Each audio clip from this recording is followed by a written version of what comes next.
Okay, so our question today that we're going to be talking about with each other, well, first of all, I'm Colby. I'm Brenda. I'm the owner / general manager here at Oxnard Movement, and this is Brenda, who is the Head coach of the gym. Head coach at the gym and of her own life. And every other Thursday at noon, we are now going to start doing some live discussions where we talk about several different things.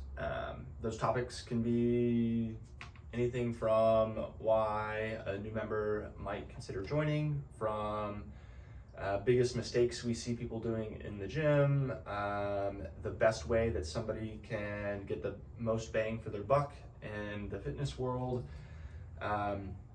Basically some content that you can pick our brains about. We will be doing a live version so we can see comments and questions as well. And this will go on to our Instagram later on in the day as well.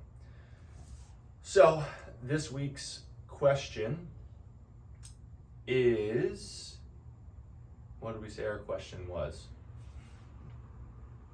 The biggest Barrier. the biggest barrier that keeps someone from coming into the gym. I do a lot of the intro phone calls, but Brenda has definitely done a ton of phone calls as well and talked with a ton of new athletes. So we've each probably got unique perspectives on what we hear the most from somebody who wants to come to a gym, but thinks is their biggest barrier to starting or to joining. So I'll kind of open up with Brenda. Let's hear from you. When you're in a phone call or in like passing conversation with somebody who is hesitant about starting at the gym, what is the response or the hesitancy that you hear the most? And maybe actually, and after that, I want to hear what you think is maybe the most reasonable response that you're like, hey, I can understand that quite a bit. I still want you in here, but I can understand where you're coming from. Yeah. I would say that the first one, or I guess the main one, would be money or commitment. They want to make sure that they have all their like ducks in a row before that they commit to the gym. But also that goes with money. Like, I just made a huge purchase. Let me wait, X amount of months, and then I'll go ahead and make the commitment to do X amount of sessions.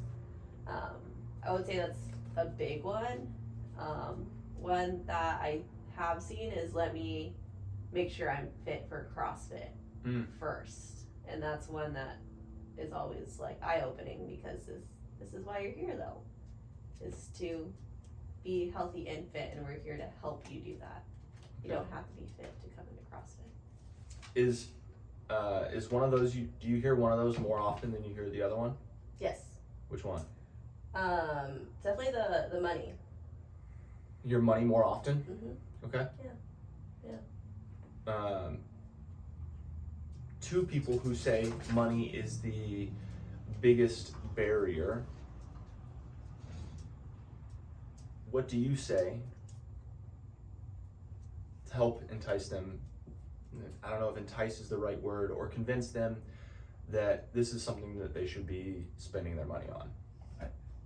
I always just kind of go back to like, well, your reason for coming in was, you want to reach this goal, right? And by, committing yourself to, these sessions and this price point, it's going to help you reach your goals and more.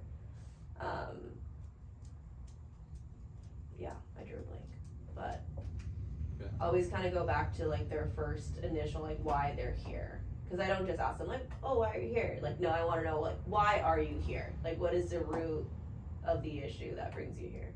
Okay. Maybe we go into a little bit of a rabbit hole. Do you have something that most people say why they're here? A lot of people recently, which has been really cool, have been, they want to be healthy and live a healthier lifestyle because I don't have enough confidence, or I want to gain confidence. They don't say I don't have confidence, they say I want to gain confidence. Okay. Two different, definitely different perspectives. But yeah. Okay. Cool. Let's shift gears. So that money was the top one that you hear the most. Most people are hesitant, or they think the largest barrier is money. The second reason we said was, what was the second reason you said? They wanted to get fit. Yes. They wanted to get fit. So somebody who says they want to get fit before they come into the gym, what do you tell them? Like, well, it's a good thing that you're here because we can help you just be fit or start to be fit. Like, this is your first step, right? You're gonna leave here and then go to a Global Gym and not know what to do. Like, we're here to help guide you, to help you move better. Like, this is what we're here for. Like, one-on-one training sessions are meant to help you be confident, build rapport with a coach, learn new things every single day. I'm still learning new things every single day. And that's what I always remind athletes when they come in, or people when they come in. And that just it just blows my mind. And that's okay. But we're here to help people, be a better version of themselves or surprise themselves. Yeah. Cool. I'll kind of give my answer, my perspective to that question. I feel like I also hear that a lot of, I'm not fit enough. I need to actually do some Orange Theory, or I need to do some yoga or some running class in order to be fit to get in here. And from my perspective, that is a lot of times because someone is unaware of what we actually offer as CrossFit. Mm-hmm. They think that, they get thrown into a group class, they see maybe some videos of something that looks really, thanks for commenting, Rosie, they see something that looks really intimidating, something that I can't do right now. I saw this on TV and I can't do this right now. My response to people who say that is, you're in the right spot. You are where you need to be. We are normal people. When you walk in these doors, we are all normal people looking to live healthy lifestyles. We aren't professional athletes. We aren't elite level athletes. Some of us are, we've got members who are really excellent. They have awesome fitness. They get to use that fitness in so many different cool types of ways, but we have a very, very diverse group of people who are working out, all with the intention of living healthier lives. So that looks like people who are in their 60s, it looks like people who are in their teens, and literally everywhere in between. Somebody who comes to me and says, I need to get fit before I join the gym, I most often tell them, nope, we need to get started today. Yes. You are probably in a lot different spot than you think you are in, and I'm here to make sure your journey from point A to point B before C, D, E, F, we make one connection before we make the next, before we make the next, before we make the next. So that's typically my response to somebody who says, I'm not ready for that. Money responses. What did you say what your response is to people with money objections? Oh yeah, go back to the reason why they're there. Asking why they're there. Yeah. Absolutely. And I'll kind of maybe piggyback on that as well with my largest responses to somebody who says money is the biggest barrier.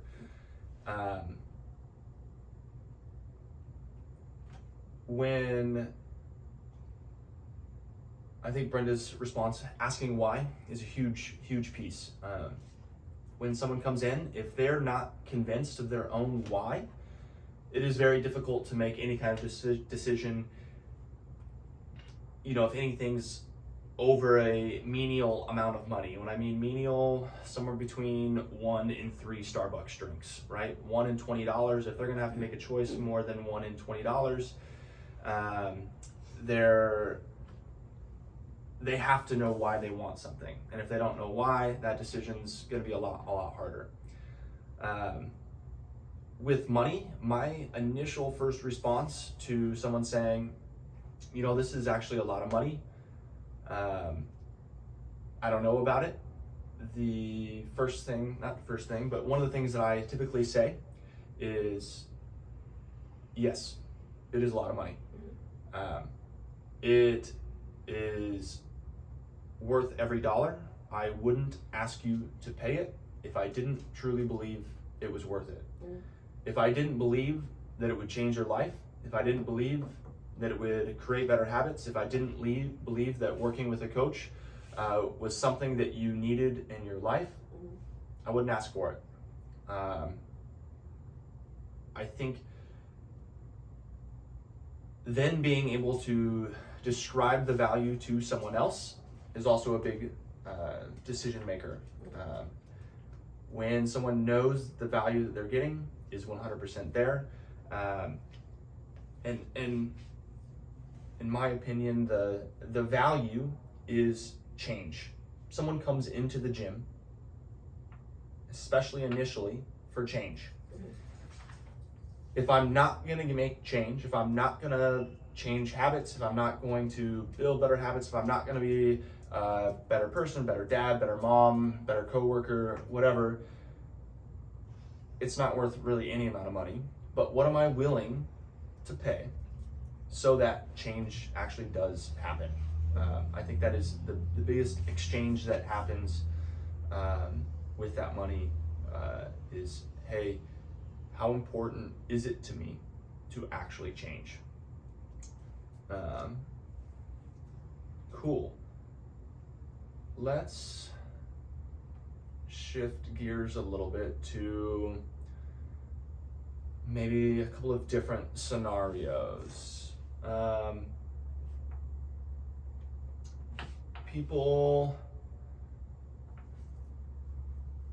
Why, Brenda, would you say that, or would you even say, joining a gym like a CrossFit gym, whether it's us or another CrossFit gym, is more beneficial than joining maybe a commercial space? Or is it more beneficial? Should they be joining a commercial space? Should they be joining a boot camp space? Should they be joining a CrossFit space? Why do you think where do you think the most value is, and what do you think somebody should be doing? I guess from my experience playing sports and trying group classes with my mom, and then doing Globo Gym with my dad, I've seen the more, bang for my buck at a CrossFit gym. Like I haven't been here for 8 years because, I don't know what else to do. Like this is what I want to do, and I love doing it because it pushes me. Not just as like an athlete, but as a person too. It's definitely I've gone outside of my comfort zone a lot because of CrossFit, and I didn't realize how much I didn't know. I've learned a lot about, I thought I was flexible. I thought I was squatting well at a Globo Gym, but through CrossFit, it just taught me to move all the time and move well and move through all ranges of motion. That way later on in my life, like I feel just as good as I do now. But that's the most important thing that I've taken away from CrossFit is just making sure that we're always moving well. And luckily here at Oxford Movement, we have the coaches here to help us help the athletes move well and safely, and also get stronger at the same time. So if you've learned how to move well, would you say you have less of a need for a coach? Oh, no. I definitely need a coach. Didn't have a coach for a little bit, and it was really hard to stay motivated. once I was able to find my weightlifting coach, having to not reset, but work on a lot of like my previous movements. I thought I was doing it right. He has to still fix a lot of what I was doing incorrectly or less efficiently. But no, I think coaches need coaches for accountability, and just because I've been doing this for 8 years, it doesn't mean I know it all. I always tell coaches to let me know if I need to fix something, please, because I do still want to be coached and I do still want to be better. So if they see something, just let me know, and that way I could grow not only as an athlete but as a coach too. So I heard you say two things.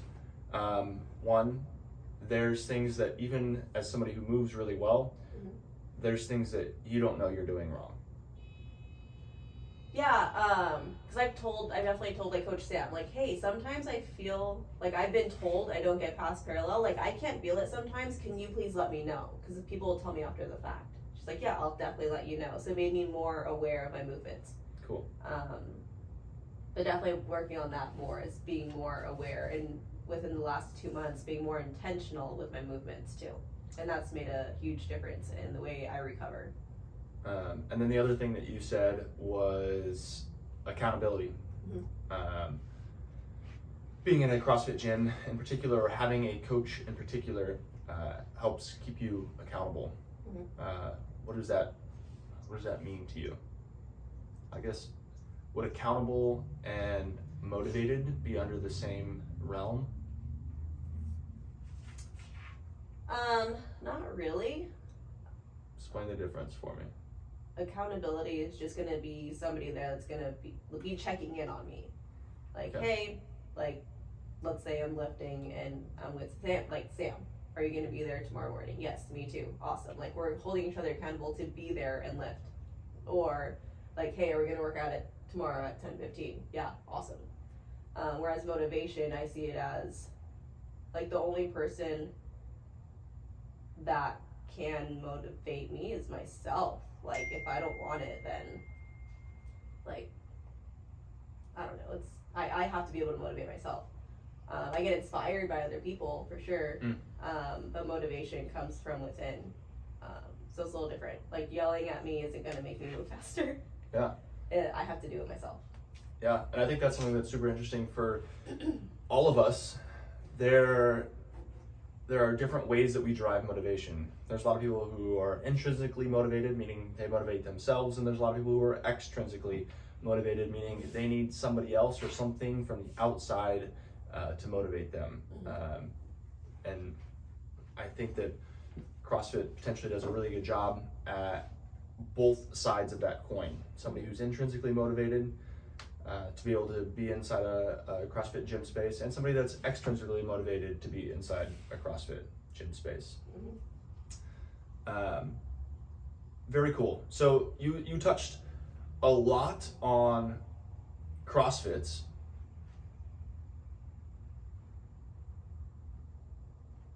Tell me why you don't think that people are getting those anywhere else. CrossFit? Or, accountability. You said motivation, Yeah. accountability, and coaching. You don't know what you don't know.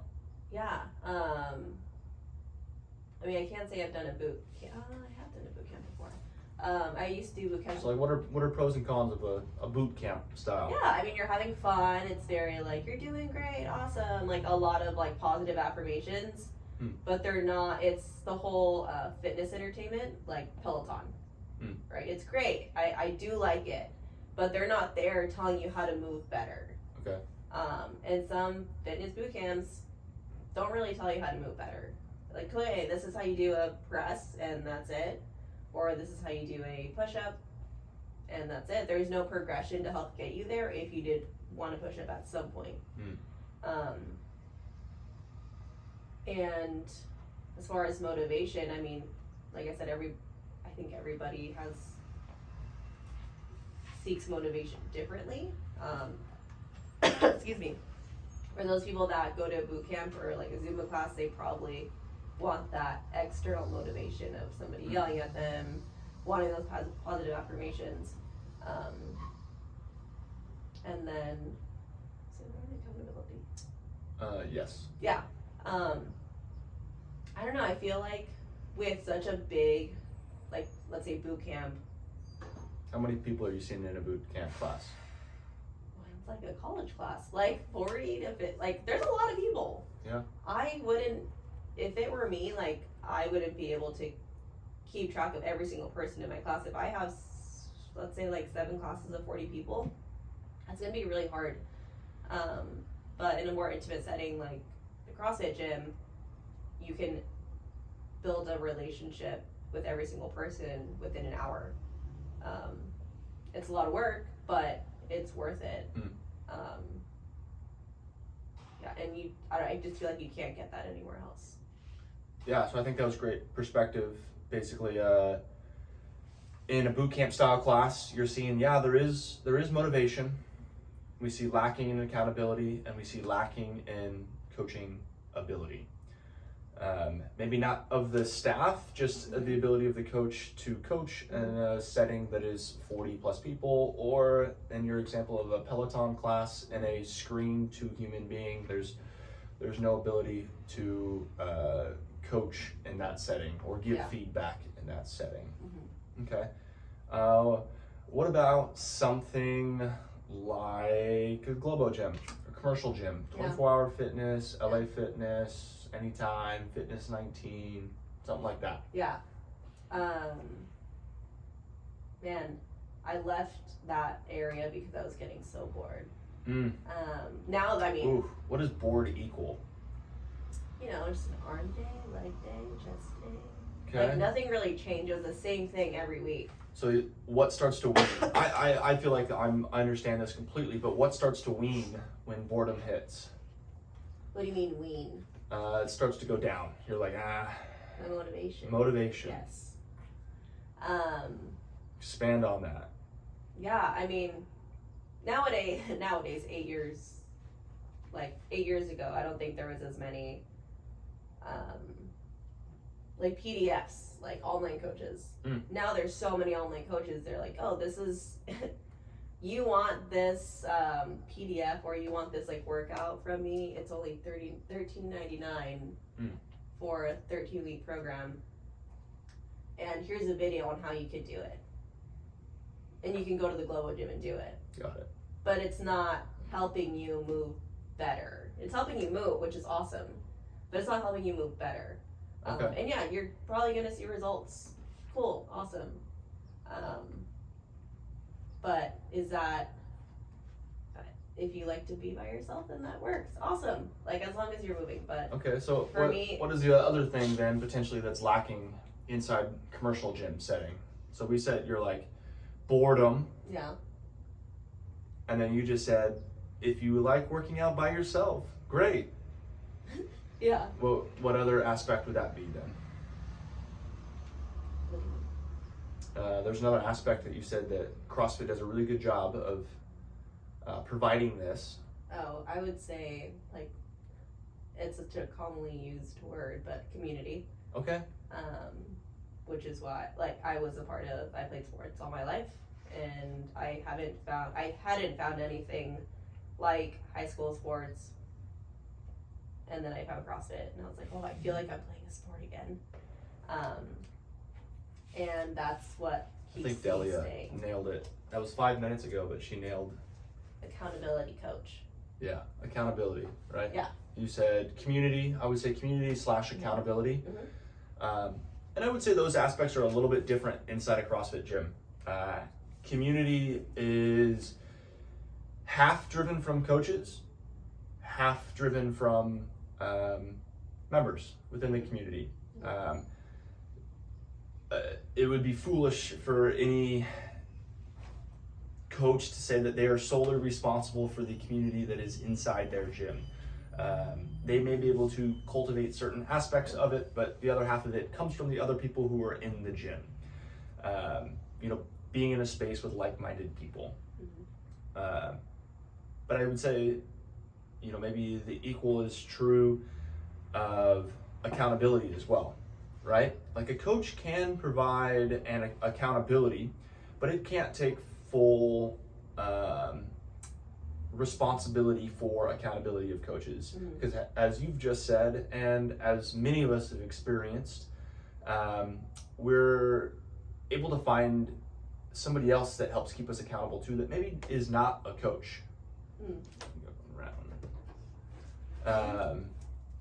That maybe is not a coach. Do we have, I'm gonna grab my phone really quick because I'm gonna unlock the back door. Oh, yeah. Do you have yours? It doesn't reach this far. It should if you're on Wi-Fi. Oh, really? But we can find that accountability inside coaches. A coach, if you don't have somebody else that's a accountability partner inside the gym, then a coach could be that person for you. Hey, I noticed that you haven't been here for 2 weeks. You haven't been here for 3 weeks. Hey, I noticed that you're struggling with these things. Something that maybe an accountability partner isn't really there for. So there's your internal community that helps with that, or other members, and then there's your coach who also helps with that. Yeah. How often in a Globo Gym setting is there a staff member coming up to you saying, hey, I noticed that you're really struggling to be consistent in here. What can we do to help make sure that you're successful in here?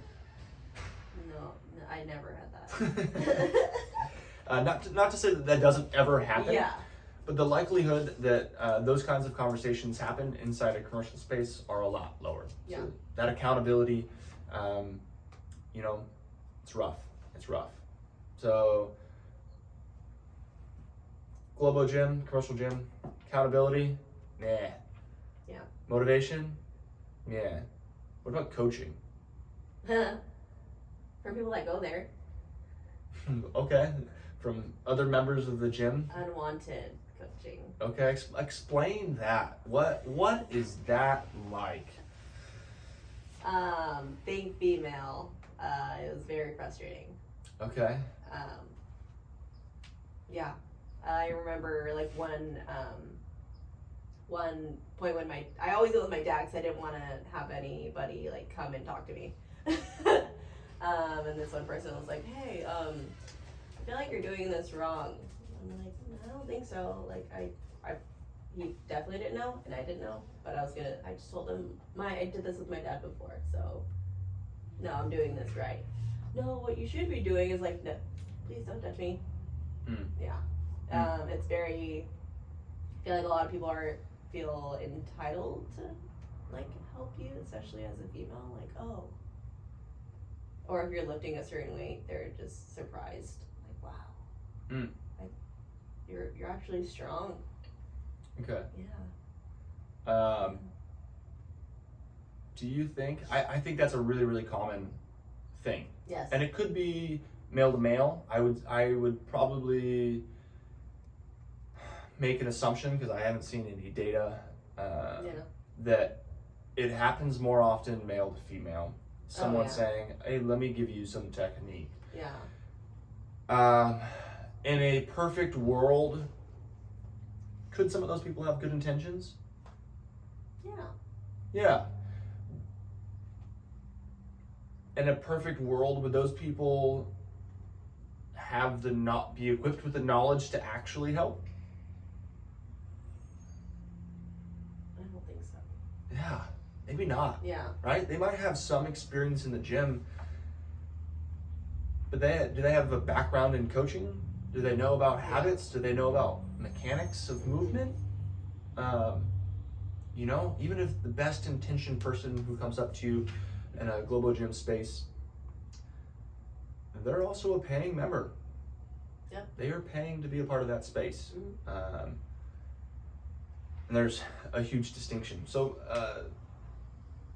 Globo Gym, commercial gym, sounds like a big bust. It's a no on motivation, it's a no on accountability, and it's a no on coaching.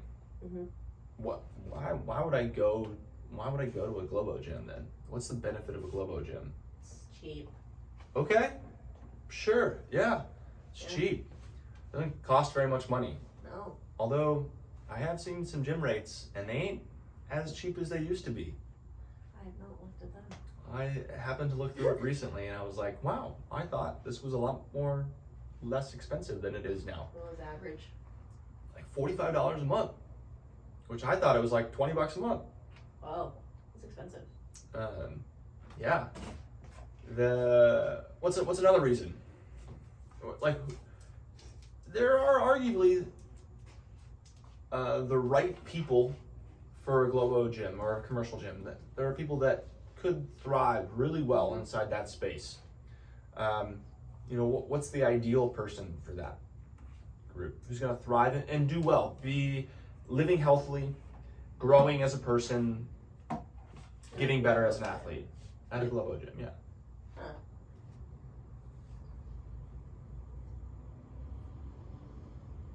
I can't really think of like a certain somebody, because I feel like anybody could benefit from the CrossFit world realm industry.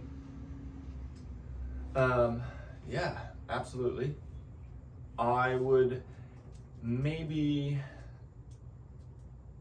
put that into a similar category as somebody with a home gym, and maybe I'll try to answer this. Somebody with a home gym would be somebody similar to who has a commercial gym membership. Yeah. It's somebody who knows how to move really well. Mm-hmm. It's somebody who has a hired coach on top of their gym membership. It's somebody who has an accountability partner that they go to the gym with. I think those three things are large prerequisites for someone to be successful at a commercial gym space. And I think it's 100% totally possible. It's not out of the realm of possibility to have a coach, have an accountability partner, and know what you're doing as far as safety wise, movement wise goes. Is that for everyone? Potentially not. But I think that there could be value in that sort of scenario for sure. Let's think of one more. How long have we been doing this? Do you know? 35 minutes. Holy smokes. Okay, last one, and then we're done. Okay.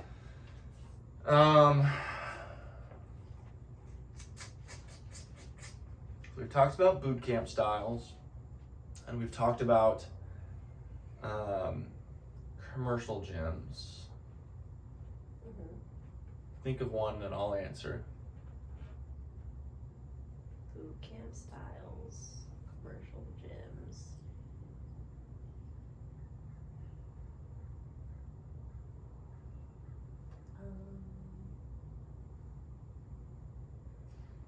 Orange Theory boot camp style?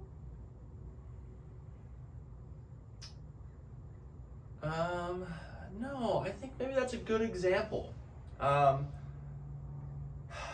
I feel like an Orange Theory and a F45 would be in a similar category. Yeah. And I would say that that's something that's probably in between boot camp and a CrossFit. In between boot camp and a CrossFit. And the reason I say it's in between a boot camp and a CrossFit is likely you're not seeing 40 to 50 people in a class at Orange Theory. Yeah. You're probably seeing in F45 in the 20s, maybe like high teens to low 30s, 18 to 32, 33 people in a class.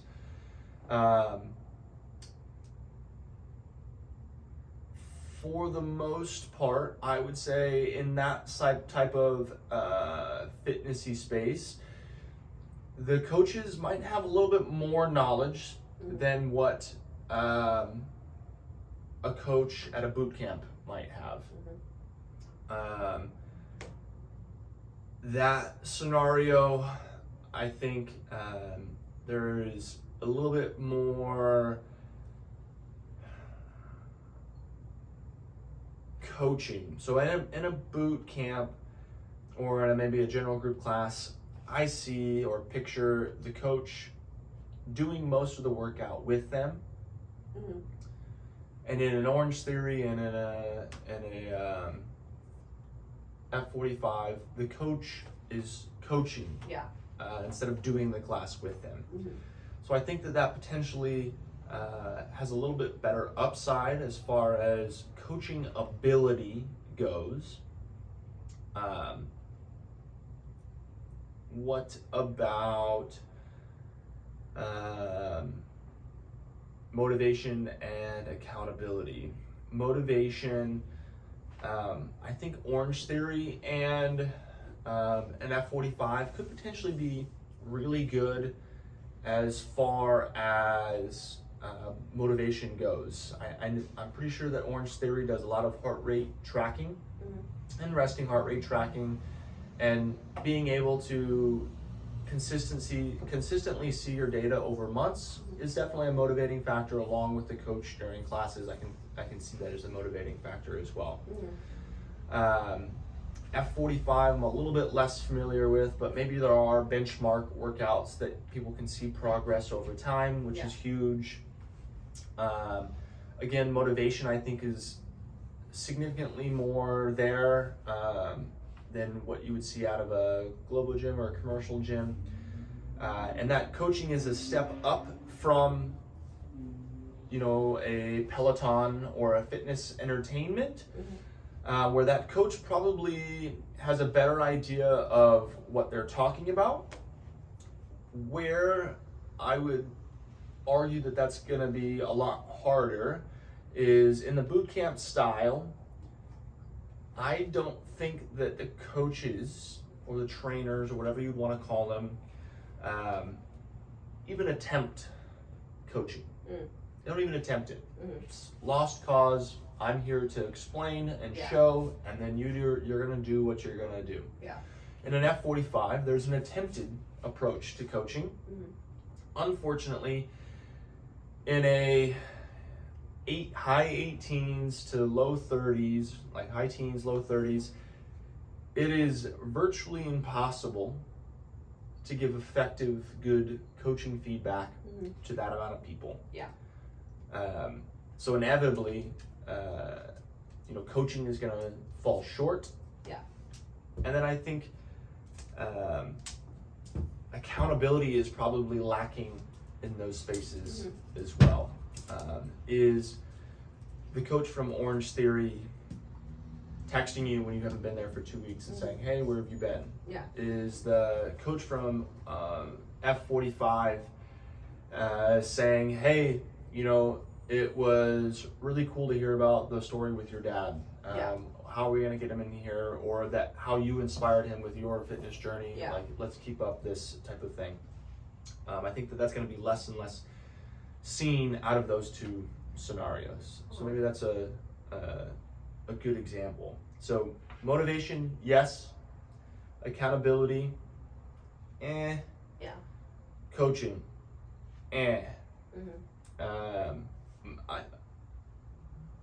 different from a boot camp where motivation's yes, accountability is a no, and coaching is a no. I think that those boutique type fitness or intensity type strength training type fitness gyms have attempted to increase the coaching level or the coaching ability, and that's kind of where I see that. I agree with you that inside our space, so a CrossFit gym or Oxford movement in general, the accountability is pretty high. Coaches notice when you're not here. Not only do they notice, but they say something to you. The coaching knowledge is very high. Each of our coaches are constantly pursuing knowledge, constantly pursuing better coaching techniques, constantly pursuing being able to fix movement more effectively.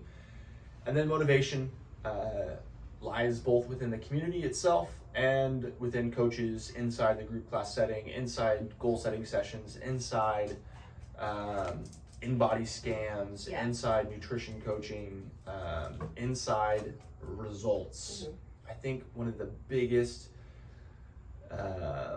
pieces for motivation is results. When you see results, motivation skyrockets. It makes you want to do more. So I think those are three really awesome things that the CrossFit gym and us in particular do a good job of.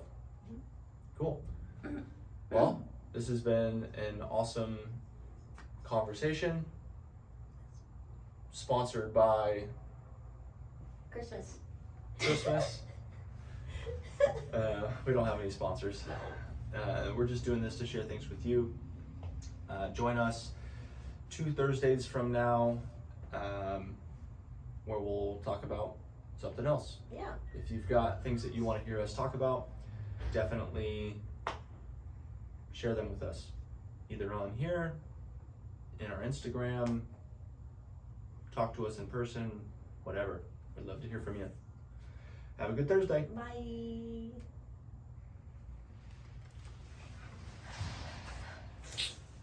Oh my gosh, this is still live. Oh, sorry.